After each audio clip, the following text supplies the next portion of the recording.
ভারতের ত্রিপুরার চরম বিপদসীমার ওপর দিয়ে বইছে গোমতী নদীর পানি। ত্রিপুরার মুখ্যমন্ত্রী সন্ধ্যার পর বিষয়টি নিশ্চিত করেন।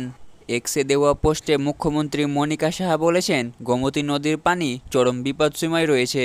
ক্ষতিগ্রস্তদের নিরাপদ স্থানে সরিয়ে নিতে কাজ করছে প্রশাসন। উদ্ধারকারীদের সহায়তা এবং দ্রুত আশ্রয়কেন্দ্রে চলে যেতে সাধারণ মানুষকে অনুরোধ জানিয়েছেন তিনি। গতকাল রাতে ত্রিপুরার গোমতী নদীতে তৈরি করা বাঁধ খুলে দেয় ভারত। এরপরই গোমতীর পানি ফুলে ফেঁপে ওঠে। ভারতের গোমতী নদীর পানি কুমিল্লার দেবিদ্বার, মুরাদনগর এবং দাউদকান্দি দিয়ে বাংলাদেশে প্রবেশ করে মেঘনা নদীতে মিশে। সামাজিক যোগাযোগ মাধ্যমে ছড়িয়ে পড়া একটি ভিডিওতে দেখা গেছে, বাঁধের সুইচ গেট খুলে দেওয়ার পর সেগুলো দিয়ে বিপুল পরিমাণে পানি এক পাশ থেকে অন্য পাশে যাচ্ছে।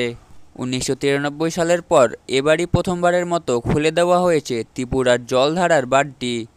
গত কয়েকদিন ধরে ত্রিপুরায় ব্যাপক বৃষ্টিপাতে জলধারার পানি বৃদ্ধি পায়। এরপরই বাঁধের সুইচ গেট খুলে দেওয়ার সিদ্ধান্ত হয়।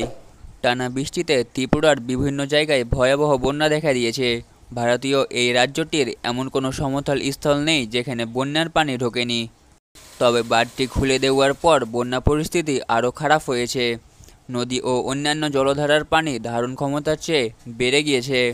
আবাসিক এলাকা, কৃষি জমিসহ সবকিছু এখন পানির নিচে রয়েছে। আর এই বাঁধ খুলে দেওয়ার জন্য বাংলাদেশে ব্যাপক বন্যা দেখা দিয়েছে। বাংলাদেশের অনেক মানুষ পানিবন্দী হয়ে রয়েছে। এই বাঁধ খুলে দেওয়ার জন্য অনেকেই বাড়িঘর হারিয়েছে। আবহাওয়া অধিদপ্তর বলছে আরও 2 দিন ভারী বৃষ্টি হবে। দেখা হবে পরের ভিডিওতে নতুন কোনো আপডেট নিয়ে। আল্লাহ হাফেজ।